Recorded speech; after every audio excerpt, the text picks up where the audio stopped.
Welcome to Losing a Child, Always Andy's Mom. On this podcast, we journey through the devastating experience of the death of a child. Grief is seldom discussed openly in our culture, and the death of a child makes people feel even more uncomfortable. We approach the topic openly and honestly, speaking to people who have lost loved ones and experts who help care for them. Whether you are a parent experiencing loss or someone who wants to support another going through this tragedy, this podcast strives to offer hope and help.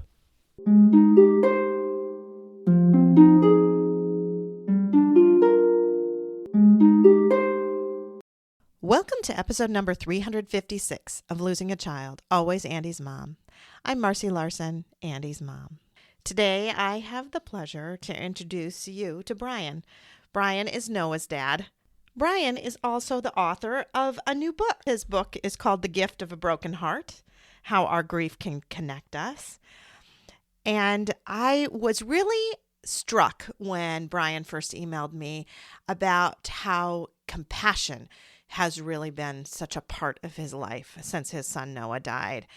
And I think that really just resonated with me because, as all of my regular listeners know, I really do feel like that has been a part of me that has expanded since Andy's death.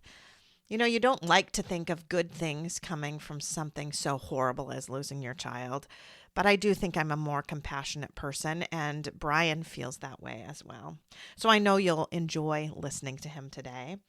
I also want to talk again a little bit about the fact that you can sponsor an episode. So we don't have an episode sponsor for this week, but if you would like to sponsor an episode, you can go to the website andysmom.com, click on the donate page, or donate through givebutter.com. A donation of $125 does dedicate one episode to the person of your choice. If you would like to be on the podcast, you can feel free to email me. You can email me at Marcy, M-A-R-C-Y, at andysmom.com.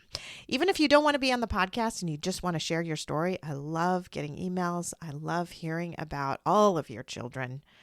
It truly is my favorite part of the Always Angie's Mom mission.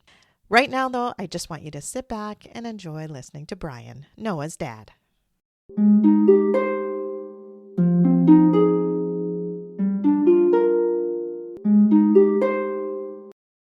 Thank you so much, Bryan, for agreeing to come on the Always Andy's Mom podcast today. Thank you for having me. It's good to be with you. Yeah, it's great to be able to talk to you today. I was telling you before we started recording that I have been trying to finish reading your book so I could have it totally done before I interviewed you, and I have just a very few pages left. I'm on the very last chapter, but I felt like I couldn't keep you waiting. But that's a little bit of a sneak peek to people that Bryan has a book. So we'll be talking about the book later on. But I first of all just want to start out by talking about your son, Noah. Yeah, well, that's a treat. My son was born in 1987. His name was Noah. And he was very sweet, sweet kid. He was a very affectionate baby, clingy kind of, and always very sensitive to other people's feelings. Uh-huh. He conscientiously greeted me when I came home. He conscientiously wanted to give me a kiss before I went to work in the morning. As a 10-year-old, I think, one of his classmates, her father died unexpectedly, and he wanted to go to the funeral. And I thought, of course I was happy to take him to the funeral, but I was worried about him too. He was sweet, sensitive, at home, really only at home, but he would get real dysregulated by transitions and things and react in super angry ways sometimes. And so I was a little worried about him. But he was just like this brilliant 10-year-old at a funeral, making contact with the deceased man's kids, listening to people's stories. He was just sort of amazing, really. I think a lot of us as adults don't really know how to best behave at a funeral. And he just had a gift for that sort of thing. He was deeply empathetic,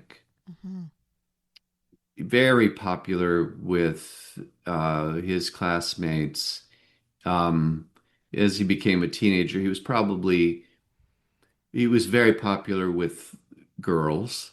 Hmm. which was an issue now and then, mostly in good ways, but all that comes with that. And he went off to college. He'd been a good student.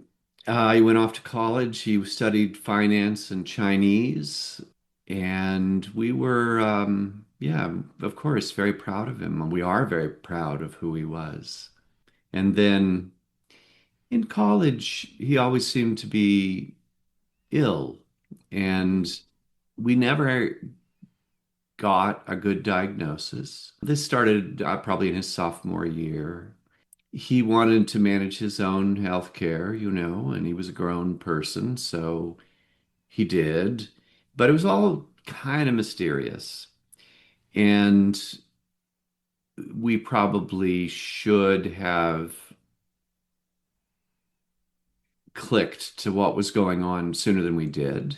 This was during the era, this would have been early 2000s when opioids were so widely available. Hmm. And, there were all those pain clinics on every street corner practically where you could go and tell them that, your back hurt or whatever, and they would load you up with the opioids. And so they were all over. And later on, he told me the first time he took one of those drugs that he felt like it was the first time in his life he'd ever been completely free of anxiety. Wow. That's a scary to hear your child say that, isn't it? Oh, very. Yeah. But it took us years to figure out what was going on, and we were very reluctant to confront him. He didn't like to be confronted, and I mean, most addicts don't.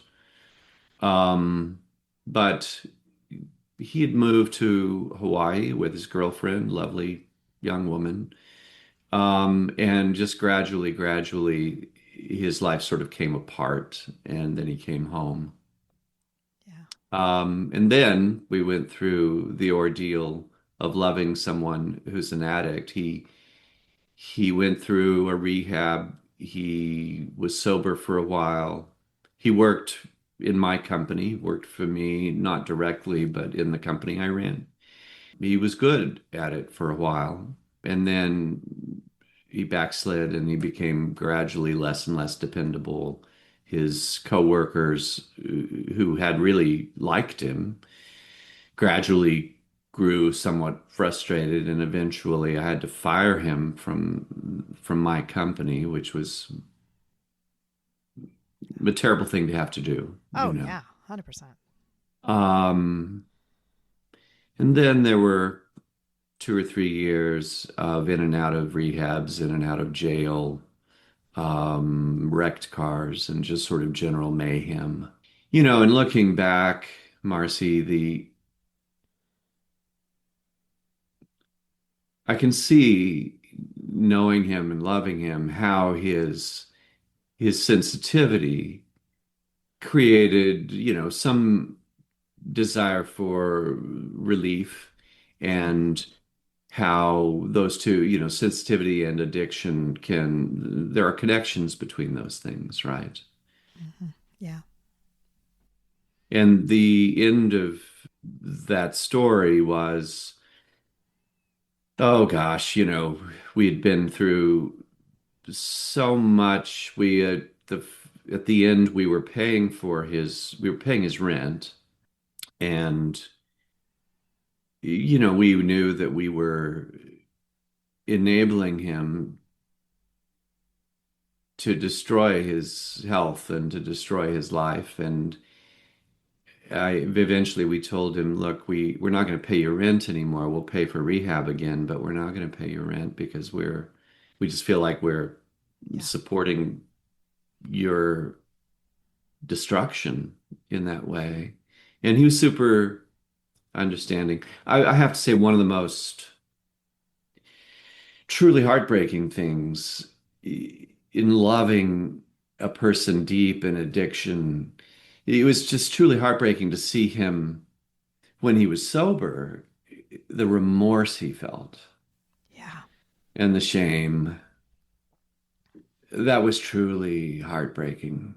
We told him we're not going to pay your rent, but if you go to rehab, we'll support you in getting well. And he said, yeah, you're right. That's the thing to do. We offered to drive him to rehab. He said, oh, my friend wants to take me. And then we didn't hear from him for 4 or 5 days. And we didn't normally you get a call from the rehab facility. So you Right. give them a credit card and, Yeah. we didn't get the call. So I was going to go check on him, and then I thought, I better not. And I had the police do a welfare check, and he was dead. Wow. It's just so hard because I think, you've been scared of that happening Oh, for yeah. so long. Yeah. But yet, you really still can't believe it when it does happen in some ways. At least that's what I've heard from other people. It's hard to Yeah. wrap your head around and really being gone. I think the devastation went beyond disbelief for us. Hmm. It did for me. I was just wrecked. I mean, I wouldn't probably have said I can't believe it. I probably would have said, yeah, I don't know who I am. Yeah, I would agree with that. I don't I don't know where I am, you know. Yeah. I just Yeah, the devastation was pretty complete. That's the beginning of a long recovery Yeah. from the devastation. And I would say you're right. I mean, I feel like when Andy died, I mean, just suddenly in a car accident, just Yeah. gone, I I couldn't even think about what life was going to be like next week, let alone thinking months ahead or years ahead. I mean, I really felt like I can't survive this. I mean, Hmm. I cannot tell you how many times I said out loud, I can't do this. Yeah. Because you just feel like, I can't. Like, there's no way I can live this. It just hurts so bad. And it's Hmm. so impossible for me to believe that this is happening and that this is truly my life. It doesn't, nothing really feels like it can possibly be real. Yeah, that's right. Yeah, and what you were saying, should I get out of bed now? Should I go to bed? All the all the little routine details of life have this terrible echoing emptiness about them Yeah. in that deep grief, in that first devastated state. Yeah. Yeah. And I think that lasts a different amount of time for different people too. Oh, You for know? sure. Yeah. Yeah. Nobody's certainly, yeah, each of us has our own experience. And I often say we, usually because I'm describing something that my wife Carolyn and I have discussed in ways in which our experience was the same, but then even the two of us have had very different experiences of grief and recovery, of course. Yeah. Yeah, absolutely you do. And you feel in some ways like it should be the same, but it is so, so incredibly different. Yeah. I mean, I remember thinking when Andy died, my mother died when I was in college, so I had been through some pretty deep grief at a pretty young age, right? When I'm still trying to mature and find my own adulthood. And so when Andy died, I thought to myself, Eric has no idea how to do this. I'm going to have to help him. And I was so incredibly wrong. I mean, that my mom's death did not prepare me at all for what it was like to lose Andy. It just wasn't at all the same. So I didn't feel like I could take those experiences and try to, help Eric. I mean, it's Yeah. just different. Uh, my mother died just about a year before Noah died. Hmm. My grandmother died, and I was very close to her about a year before my mother did. So it was bang, bang, bang. Hmm. And I would not say that either of the other losses prepared me for the loss of our child. Um, And I'm not saying that to minimize our other losses of losing our parents. I mean, not at all. Not at But all. it's just so different that there's just no way that it prepares you, in my mind. Yeah, that's a really interesting question. I mean, I think in my case, probably part of it was that I probably didn't fully experience my grief at the death of my grandmother and my mother. I was busy. I Yeah. moved on. I kept doing the things I did, and I kept doing them in pretty much the same way I had been doing them. So, I wasn't really forced to completely experience Hmm. deep grief until I was wrecked by it. Yeah. I was just going to say, I mean, when you had those other losses in your life, Noah was really struggling. And Noah, it Yeah. was it's funny. I just had this conversation with Gwen yesterday. So Gwen is often on the podcast, and I recently have gone to a bereaved moms retreat, and I realized that I had really not been focusing on my own grief enough. I Mm, had been focusing on everybody else's grief with the podcast. I've been focusing on other things going on in my life. I and she said, "Well, for a long time, your grief was on the front burner. Andy was on the front burner. But now some of these other things have moved to the front burner and he's moved a little bit more to the back. And you have to really focus and try to pay attention on what's going on in that back burner." mm, And I think it's easy to ignore that. So in my case, I ignored the back burner and went to this retreat and was a sobbing heap because I really had not been doing the work that I had needed to be doing in this time. mm. And I think for you too, with so much happening with Noah's life and Noah's struggles, he stayed on the front burner and your grief maybe had to be a little bit in the back until you lost Noah. And now it's all grief. It's all grief on the front burner. Yeah. I think, part of my journey has been I more or less consciously decided that grief had opened up my heart, Yeah. that grief, that the devastation had given me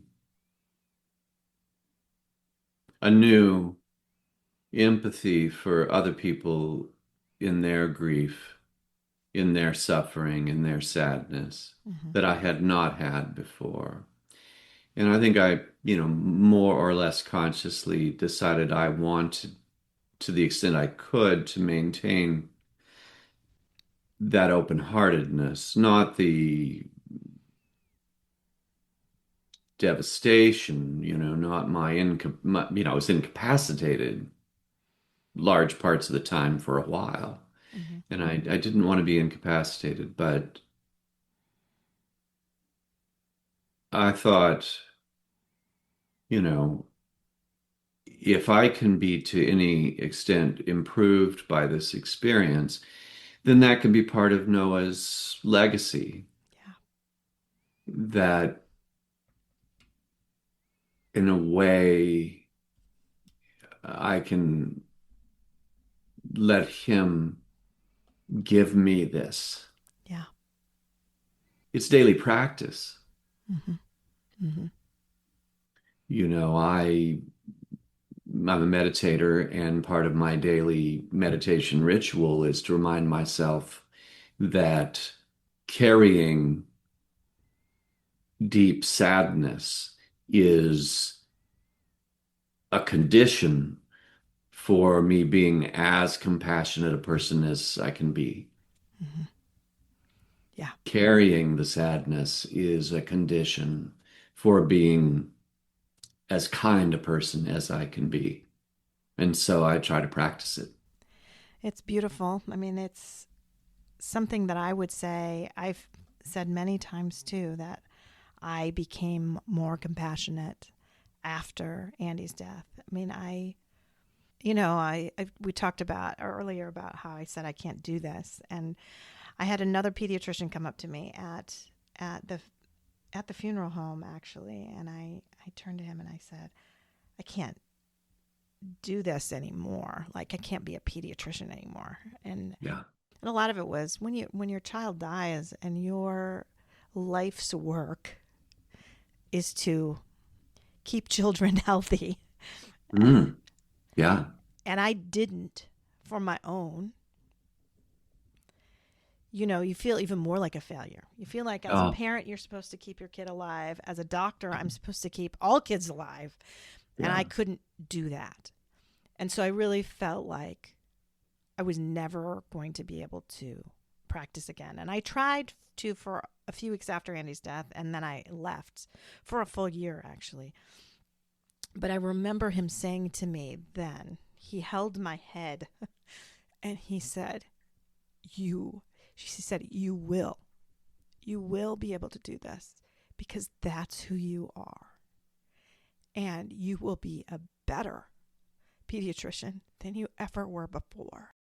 And I actually was almost upset by that because I really didn't want at that moment for there to be anything good to come out of something as horrible as Andy's death. But it turns out he was right. He was 100% right. And it took me a long time. But once I came back, I know I'm better. I know I am. I know I understand pain and suffering more. I know that I think I'm pretty sure I'm easier to open up to for kids now who are Yeah. struggling I'll bet. because I am not afraid of that and I am not going to blow it off, right? Yeah. And I think it's very easy for adults to not really truly listen when kids are struggling. And Yeah. I feel like I can do that better than I could before. And I think that when reading your book and talking about that compassion and understanding in you, I felt like that was something that we really felt similarly. Would you agree with that? Oh, yeah. A lot of what you're saying is very resonant for me. Yeah. To be helpful to people who are suffering, we have to have the capacity to move toward the suffering. Mm-hmm. And it seemed to me, from my own perspective, that as long as I was entertaining any illusions about my own safety or the safety of my family, as long as I was creating any little internal narratives about how, well, if we do this right, then we'll be safe, or if we live in that way, then this bad thing won't happen to us. All those little narratives that, I certainly am prone to creating, and I think most people do. As long as we have those kinds of, if we're entertaining those kinds of illusions, we're creating this insulation between us and people who are suffering. We're reluctant to move to where they are and be close to them because we want to be different. We Mm-hmm. want to not be vulnerable. Mm-hmm. But, in the experience of deep grief, that your vulnerability is so dramatically evident. It's so much a part of your moment by moment experience that you can't entertain those illusions Mm-hmm. anymore. Right. They're gone. They're just gone. They just are. The world is no longer feels safe. And you realize that all of those things you told yourself aren't true. Correct. Yeah. And so in that condition, and as long as we don't try, don't start rebuilding those cushions, those barriers between us and people who are suffering, we have the opportunity to move, to be with them, to go to where they are and to be comfortable holding their hand or listening or sharing a space Hmm. wherever they are. And that's a gift, you know. Yeah, yeah. So let's talk about your grief journey because you talked about how you started out in this utter devastation and eventually you grew to be this more compassionate person. But let's talk about that transition and maybe did you have some sort of little mini epiphanies along the way or were there things that happened? Something happens every day, you know. Yeah. I think if there was an epiphany, maybe it was just realizing that I could have the intention Okay. of carrying the sadness and trying to be as compassionate a person as I could be. Mm-hmm. That was kind of an epiphany. I gosh, you know, this is something that I could actively try to practice. Yeah. In my particular case, I had extremely helpful friends.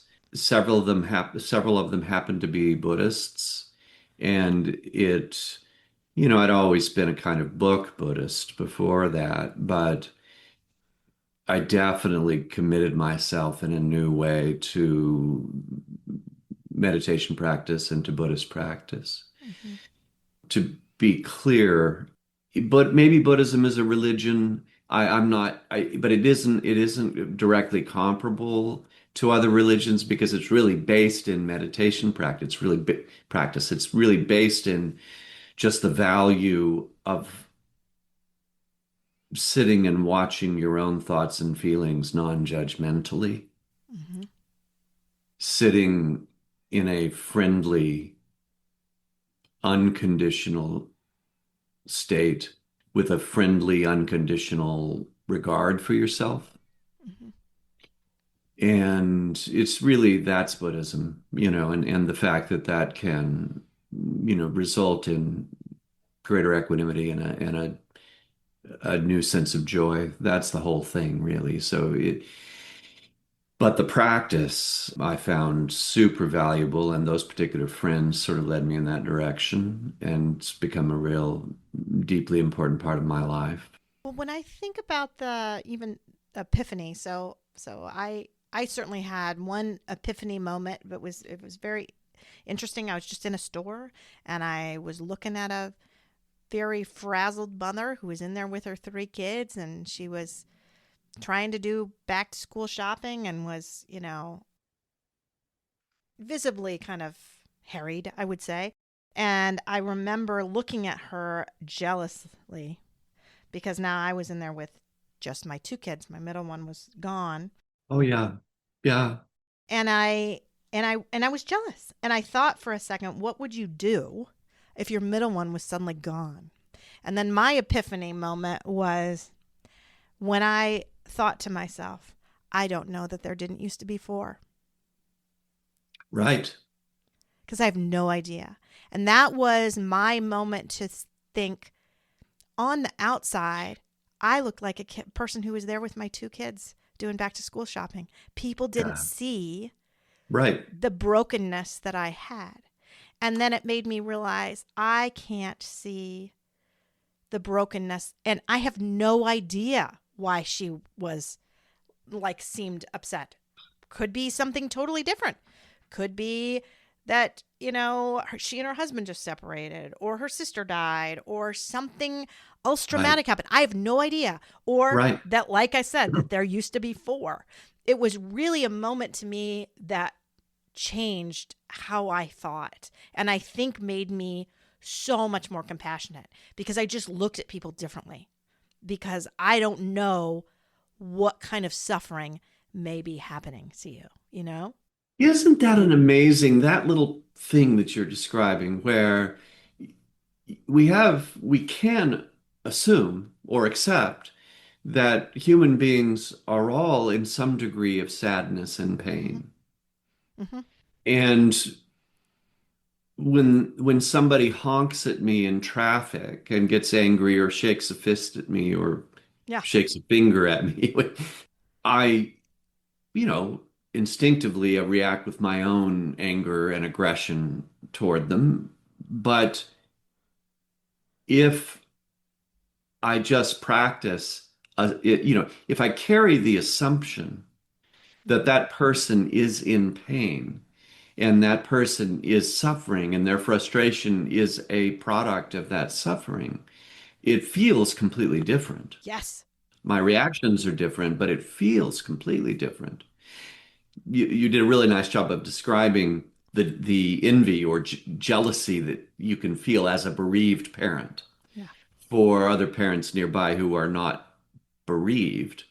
Or I remember I went through a period where when people talked about the grief they were feeling at the death of their pet, Yeah.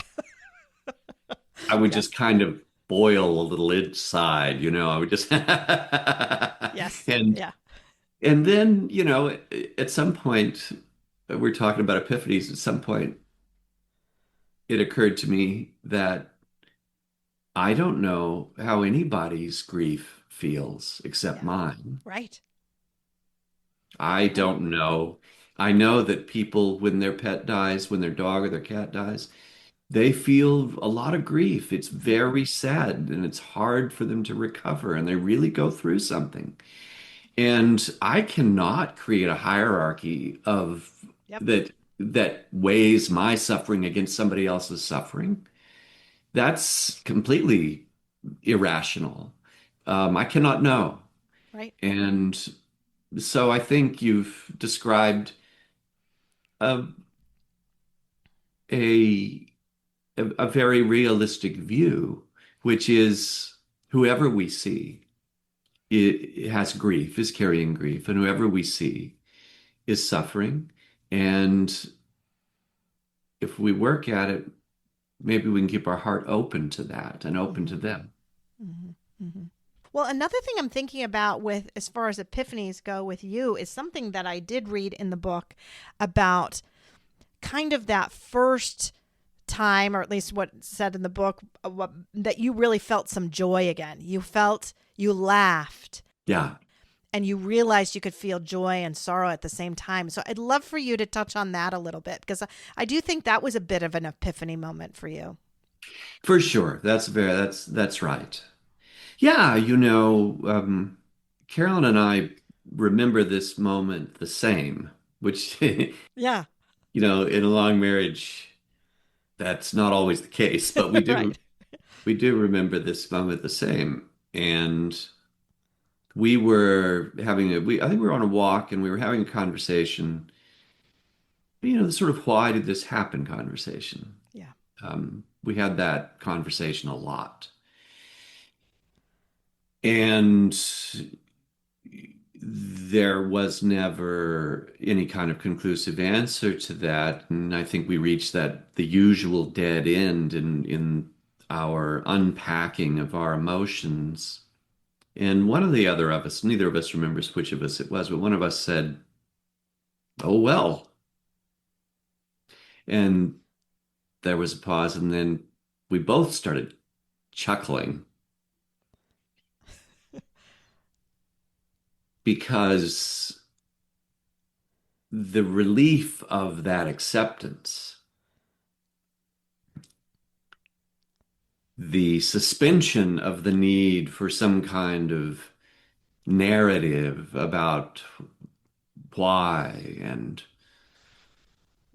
even how are we going to go forward, the suspension of the need for an answer was a profound relief. Hmm. Yeah, Yeah, and I remember you, or at least when I read that, you said, and you felt, and in that laughter, you started to feel like a little bit of joy, and that felt like, oh my word, we can actually feel these things at the same time. that's right. We were not less sad, No, no, but we did feel joy. right. And I love that. I think that that's why I really wanted to talk about that because that was super important point that if you laugh and you feel moments of joy, it is not because you are less sad. And it's not that, oh, the sadness is gone now, which a lot of people think. I mean, especially from the outside, they'll think, oh, she's smiling again. She's happy. She's less sad. She's maybe okay. I don't need to worry about her anymore. Yeah, right. Yeah. You know, It's a relief for them. it is a relief. I understand that. Right, right. Yeah.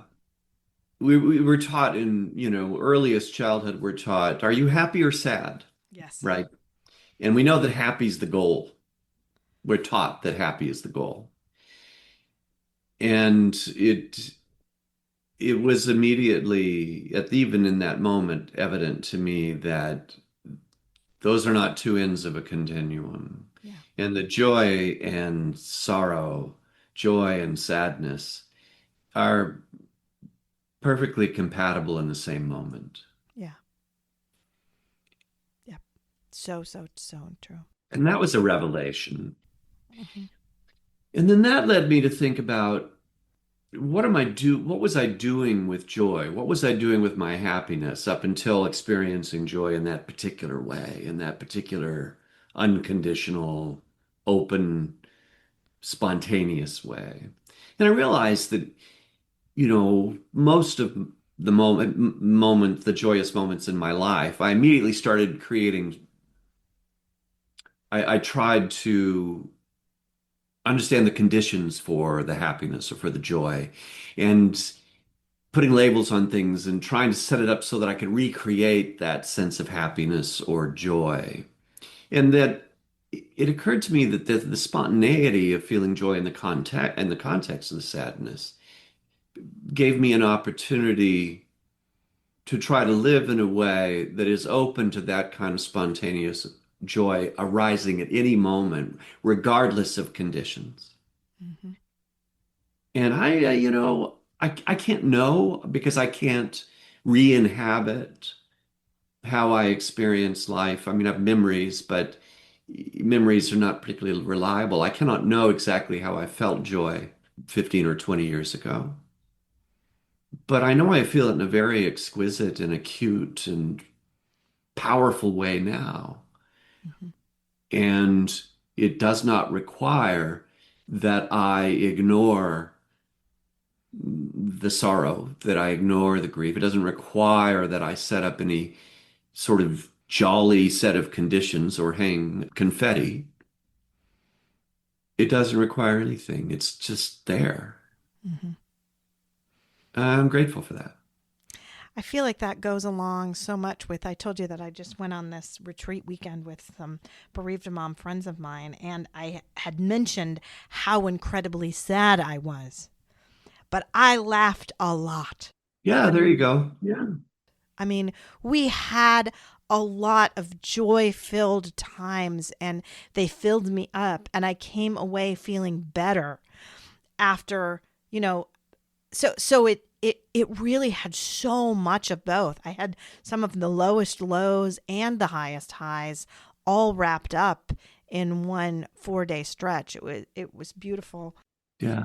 So to those friends of mine listening, thank you for that. And I'm so glad that we can share the sadness and the joy, because the people that you can be your open, authentic self with and share Yeah. all of it with, those are special. Those are special relationships. It's really wonderful when we find ourselves with people who are able to be with us in our sadness without reservation or resentment or withdrawal. And I think most of us have to practice I think most of us need to practice in order Yeah. to be able to be present in that way. Mm-hmm. I have had to practice, but I experienced that particularly in the worst times. I could be with people who were capable of that, and it was so nourishing, Mm-hmm. so healing all the time. That quality is special, kind of rare, and really wonderful. Another interesting thing that happened not so long ago, about a year and a half ago, a kind friend invited me to spend a weekend, a long weekend at a mountain cabin with him and two of his sons who are about the same age that my son Noah would be now. And so Noah had been dead 11 years or something at that point, right? And I really enjoyed the weekend. His sons are lovely, interesting, fun men, and he is. We did fun things. And then on the flight home, I was overcome by these waves of unexpected grief that felt like fresh grief, Yeah.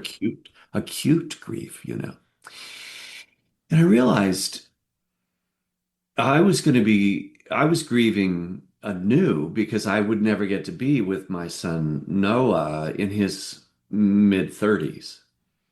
Mhm. And I was sharing all weekend my friend's relationship with his sons in their mid 30s. Yeah.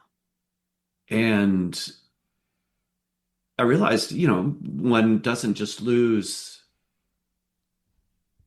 the child or the young person at the point where they are gone, where they die, but then every potential subsequent version of them is also missing Yeah. from our lives. Hmm. That is profound. And that really worked me over. Yeah. Well, I want to take a minute here and, well, more than a minute, but to talk about your book and to talk about kind of how that came to be, the origins of it. You can talk about what it's called. I am going to have you read a little excerpt out of it that I Okay. warned you about that I want you to do. But let's talk about that book. Well, it's called The Gift of a Broken Heart, and it came out last month. And it's the story of, you know,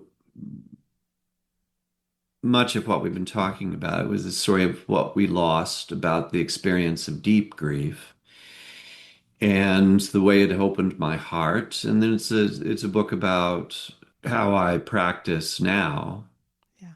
to see to what degree I can keep my heart open. Yeah, that's the book. It's a book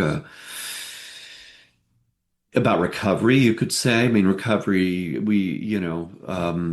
in the sense that an addict gets into recovery, you're still grieving forever, but we are also in recovery, you and I. Yeah, I think that's a good point. I think you should read that introduction now, or Okay. the All prologue. right. I'm If you could happy read the to. prologue, it describes that beautifully. You did a great job here. Sure. Living with a broken heart. This is not a book about healing. It is, in part, a book about recovery, in the same sense that people describe being in recovery from addiction. They acknowledge that they will always be addicts, and they will always be in recovery. I will always live in a state of grief.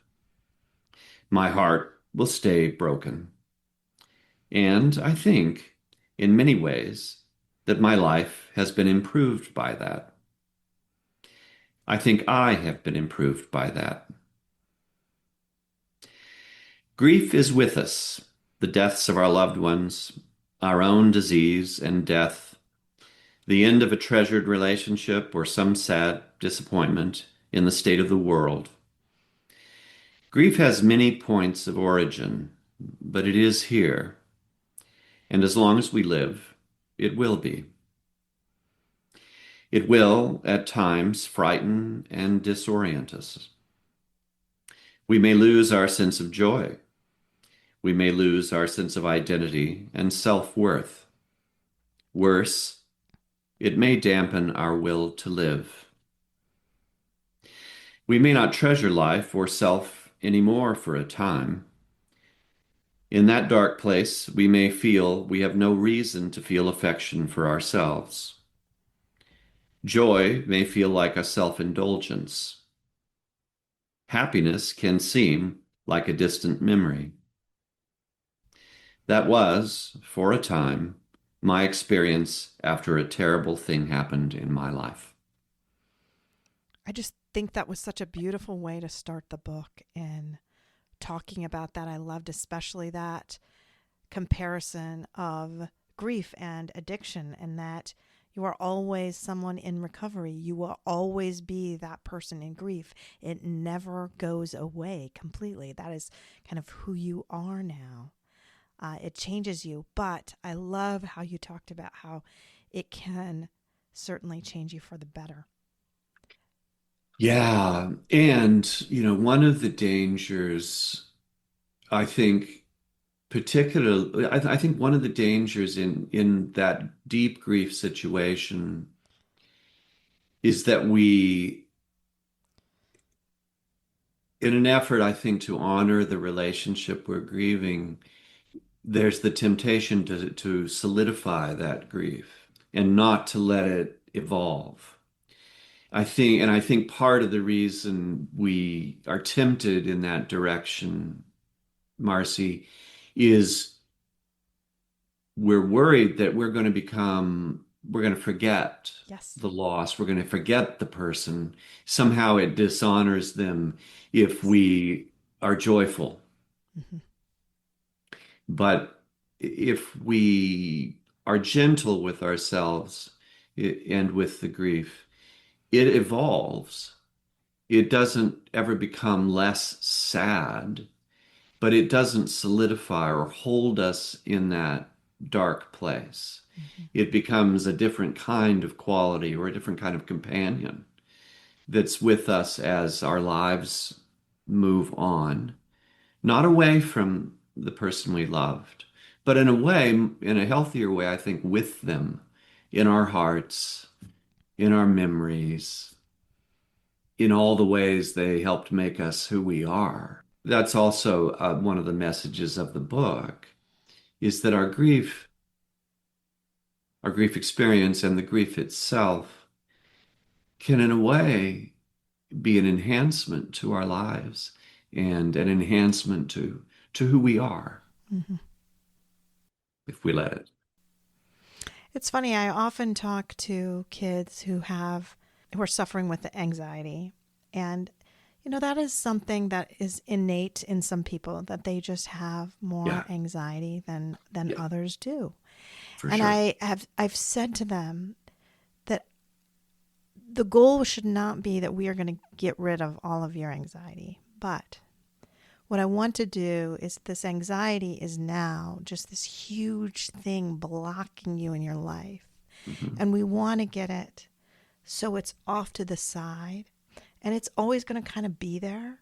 And you're going to look over at it and be like, yep, those worries can still be there, but it's not holding you back anymore. So it's there with you. And I feel like that is the same thing with the grief. At the beginning, it's all encompassing. It's right in front of you. It feels like it's blocking you from being able to do anything in your life. Yep. But for me now, and I do feel like I just said that I haven't been focusing on my grief enough. And I think it's because it's beside me now. But I still need to go over and look at it and acknowledge it and take care of it and see that it's there. But it's not holding me back in what I'm doing in my life. So I think it's very, very similar. So that's what the goal, I think, should be, is to have your grief become just sort of your companion Yeah. that is always there. And isn't there's a sort of,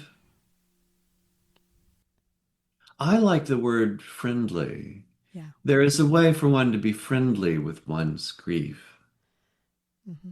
that I think is healthy, to welcome it. Yeah. Tell me about how grief has shaped your relationship with your living children. Yeah, yeah, I definitely. I mean, it definitely has. I feel like, well, in some ways, I don't sweat the small stuff like I used to Uh-huh. anymore. So I think that's a pretty natural thing. There are lots of different ways it's affected, because some positively, some negatively. Some of the negative things is that fear that I have that's really kind of always there a little bit, that if this happened once, it can happen again. So I have a much more real fear that I could lose one of them. And I don't love that. I don't think that's great. I don't think that's always healthy for my kids to know that, like, for a while I have them on my iPhone app, find my kid, to be able to know that they're there, because that's a fear that I have more than I used to have, because again, the world is less safe now. But do I feel like I have a more compassionate relationship with them? I do. I think that is the case as well. You know? Yeah. Yeah. My daughter, I still have my daughter on Find My. Yes. She's 40, Yeah. right? Yeah. Okay. Well, good. Oh, well, good. Good. See, I'm not alone in that. How about your relationship with your daughter? We went through the grief experience together, and I know that deepened over time our connection to each other, you know. Mm-hmm. A negative consequence of losing Noah was a kind of terrible anxiety I felt for years about being with my grandsons. So my daughter has two sons. Mm-hmm. And I say terrible. I mean, I wasn't debilitated by it, but I felt anxiety because you lose your kid to a mental illness, and you can never know how culpable you were. And you can't know that you were, you can't know that you weren't. It's just one of those things that's going to hang out there. And of course, thousands and thousands and thousands of times went back over times when I had not been patient enough, gentle enough, understanding enough, attentive enough, all those. Yeah. Trying to sort that culpability thing out, trying to get to a point where I could just accept that, one can't know, right? Mm-hmm. But it gave me anxiety around whether I might harm my grandsons just by being how I am, by not being the right kind of grandfather. It was pretty nebulous, really, but just a feeling. And it was inhibiting me. I think that's the worst part of it, is it sort of inhibited me from being fully present for them, that worry that I had. I think I've pretty much gotten past that, but it's really too bad. Yeah. I mean, it's understandable. Mm-hmm. Yeah, but But, it's really too bad. I'm sorry yo, yes. Yes. that I carried that around. But I'm glad that you've been able to get past it for the most part. We have a little thing that Carolyn and I laugh about too. My daughter's quite successful. She's a physician like you are, and she's very successful. And she's a great mother and all the things. And our little inside joke is if both of our children turned out, their lives had turned out like hers, that we'd be terrible people. We would believe we did it. Yeah. Oh.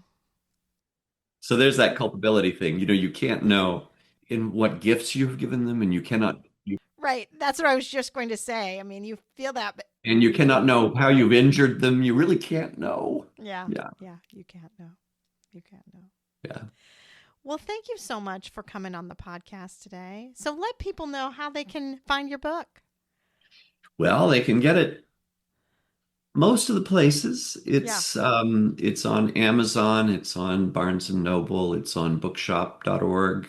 Yeah, and there's a website, thegiftofabrokenheart.com, and my email is on that website. So, if there's anyone out there that would like to connect for any reason, and if you want to have a conversation about my grief, your grief, anything, Yeah. please reach out. It's really such a privilege to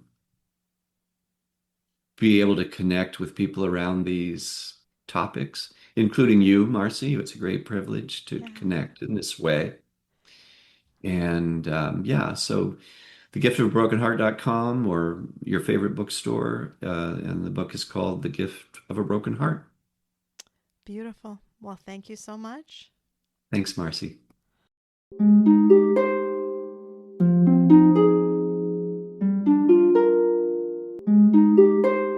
Thanks for listening. If you found this helpful and would like to support the podcast, please leave a 5-star rating and comment. To help financially, you can type Andy's Mom, one word, to the number 53555. This provides a link to GiveButter, which allows donations through PayPal, Venmo, Apple Pay, or credit cards. GiveButter will provide a receipt of your tax-deductible donation, or you can visit the donation page at andysmom.com/donate. Always Andy's Mom is a registered 501c3 and can receive donations through Thrivent Financial and Benevity. Marcy loves hearing from listeners. Please feel free to reach out to her via email at marcy@andysmom.com or on the Instagram or Facebook Always Andy's Mom accounts. Sign up for the email list to get weekly episode links as well as pictures of Marcy's guests and their children. Together, let's work to inspire hope, one day at a time.